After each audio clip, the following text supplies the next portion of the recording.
Welcome to my YouTube channel Rana tech solution. বন্ধুসকল, আজি লৈ আহিছো আপোনালোকৰ বাবে এটা নতুন ভিডিঅ'। আপোনালোকে থাম্বনেইলত দেখাই পাইছে আয়ুষ্মান ভাৰত নিউ এনৰোলমেণ্ট কেনেকৈ কৰিব পাৰো CSC আইডিৰ পৰা। হয় বন্ধুসকল, এতিয়া আপুনি নিউ এনৰোলমেণ্ট কৰিব পাৰে CSCৰ পৰা আয়ুষ্মান ভাৰতৰ বাবে। হয় বন্ধুসকল, তো কেনেকৈ নিউ এনৰোলমেণ্ট কৰিব আয়ুষ্মান ভাৰত CSCৰ পৰা আজি এইটো ভিডিঅ'ত আপোনাক ষ্টেপ বাই ষ্টেপ দেখুওৱা হ'ব। যদি মোৰ চেনেলটো এতিয়ালৈকে সাবস্ক্ৰাইব কৰা নাই তো প্লিজ অনুগ্ৰহ কৰি মোৰ চেনেলটো সাবস্ক্ৰাইব কৰক এনেকুৱা ধৰণৰ ভিডিঅ' পাবলৈ কাৰণে। তো আহক বন্ধুসকল, আজিৰ ভিডিঅ'টো আৰম্ভ কৰোঁ।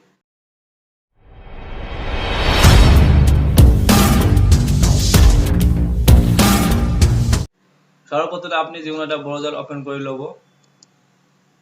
ইয়াত আপোনালোকে টাইপ কৰিব সেতু PNG। মই লিংকটো ডিসক্ৰিপশনত দি দিম, ইন্টাৰ মাৰি দিব। ইয়াৰ পিছত এই পোৰ্টালটো ওপেন হৈ গৈছে, আপোনালোকে CSC কানেক্ট কৰি দিব।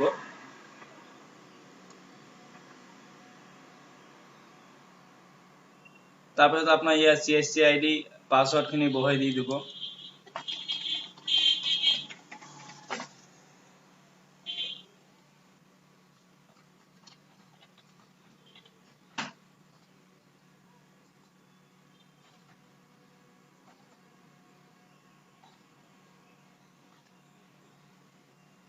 তাৰপিছত সাইন ইন কৰিব।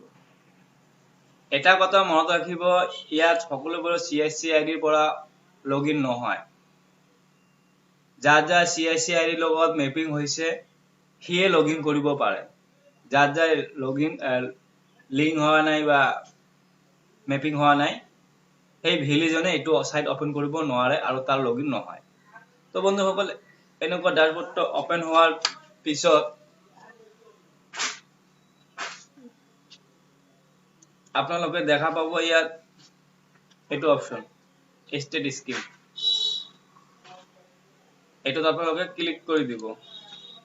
ক্লিক কৰি দেওয়াৰ পিছত আপোনালোকে সাৰ্চ বাই আইডি ইয়াত ক্লিক কৰি দিব। মানে এটা প্ৰসেস আপনি নিউ এনৰোলমেন্ট কৰিব বিচাৰিছে। স্টেট সিলেক্ট কৰি দিব। সিলেক্ট স্কিম NFSA এটো সিলেক্ট কৰি দিব। ইয়াত আধাৰ দিয়ে থাকিব আৰু ৰেশন কাৰ্ড দিয়ে থাকিব। মানে আপোনাৰ ৰেশন কাৰ্ড যেটো নতুন আহিছে সেই নতুন ৰেশন কাৰ্ডটো যদি দিব, সেই নতুন ৰেশন কাৰ্ডটো ইয়াত দিব। নাইবা যদি আপোনাৰ আধাৰ কাৰ্ডৰ লগত ৰেশন কাৰ্ড লিংক হৈ আছে তেনেহলে আপনি আধাৰ কাৰ্ডটো দিব পাৰে। আধাৰ কাৰ্ড ডিটেইলছখিনি দিয়াৰ পিছত আপোনালোকে গেট ডিটেইলছত ক্লিক কৰি দিব। গেট ডিটেইলছত ক্লিক কৰাৰ লগে লগে আপোনাৰ ৰেশন কাৰ্ডত যিমানজন ফ্যামিলিৰ নাম আছে ৰেশন কাৰ্ডত সেই সকলোবোৰ ফ্যামিলিৰ নাম আপোনালোকৰ ইয়াত ওলাই যাব।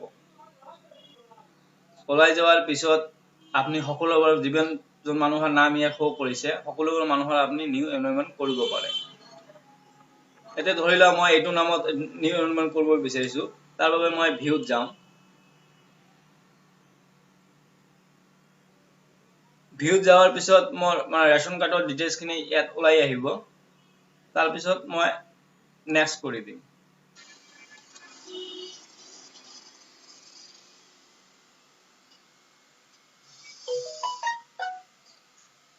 তাৰ পিছত যদি আপোনাৰ ৰেশন কাৰ্ডৰ লগত আধাৰ কাৰ্ডৰ নামটো যদি সকলোবিলাক ডিটেইলছ যদি এজ ইট ইজ হৈ আছে তেনেহলে আপনি সেম এজ পার NFSA ক্লিক কৰি দিব। আৰু যদি আপোনাৰ ৰেশন কাৰ্ডৰ লগত আধাৰৰ কিবা মিসমেচ হৈ আছে তেনেহলে আপনি এটাত টিক দিব নালাগে, আপনি এটাত ম্যানুয়ালি ফিল আপ কৰি দিব। ইয়াত আপোনাৰ নামখন দি দিব, ইয়াত আপোনাৰ গাৰ্জিয়ান নামখিনি দি দিব, ইয়াত আপোনাৰ জেন্ডাৰটো সিলেক্ট কৰি দিব।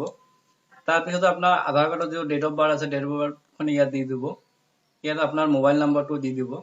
তাৰ পিছত আপোনালোকে পিন কোড, ডিস্ট্ৰিক্ট, ব্লক আৰু ভিলেজ। তাৰ পিছত আপোনালোকে ইয়াত এড্ৰেছ দিয়াৰ পিছত আপোনালোকে ইয়াত EKYC কৰিব লাগিব। এইটো আপোনাৰ OTP আছে, বেজ, ফিংগাৰ বেজ, ইৰিস বেজ আৰু ফেস বেজ। তো আপোনাৰ যেটো সুবিধা হয় হেটো আপনি দি দিব। তো এতিয়া মই OTP বেজ কৰিব বিচাৰিছো, তেবে মই ইয়াত গেট OTP ক্লিক কৰি দিম।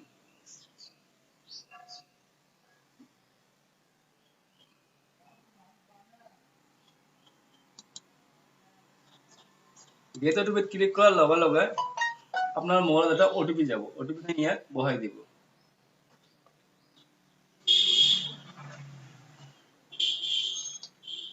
দিয়াৰ পিছত আপোনালোকে ইয়াত ক্লিক কৰি দিব, তাৰপিছত আপোনালোকে নেক্সটত ক্লিক কৰি দিব।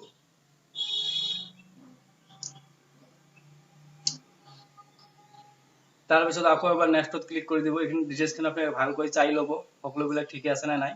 তাৰপিছত আপোনালোকে নেক্সটত ক্লিক কৰি দিব।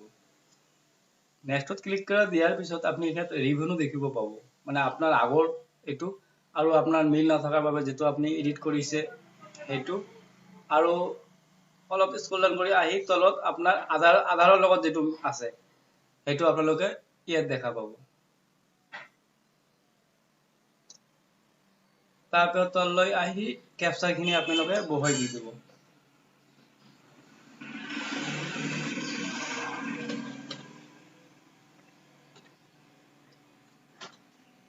তাৰপিছত আপোনালোকে সাবমিটত ক্লিক কৰি দিব।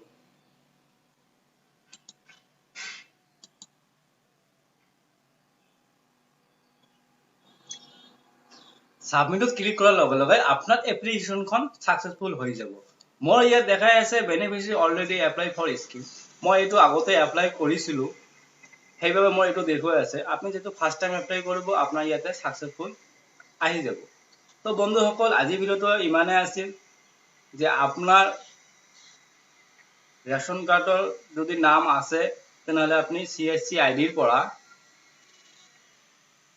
আয়ুষ্মান নিউ এপ্লাই কৰিব পাৰে। তো বন্ধুসকল যদি মোৰ ভিডিওটো ভাল লাগিছে অনুগ্ৰহ কৰি শ্বেয়াৰ কৰিব আৰু মোৰ চেনেলটো সাবস্ক্ৰাইব কৰি দিব। ধন্যবাদ।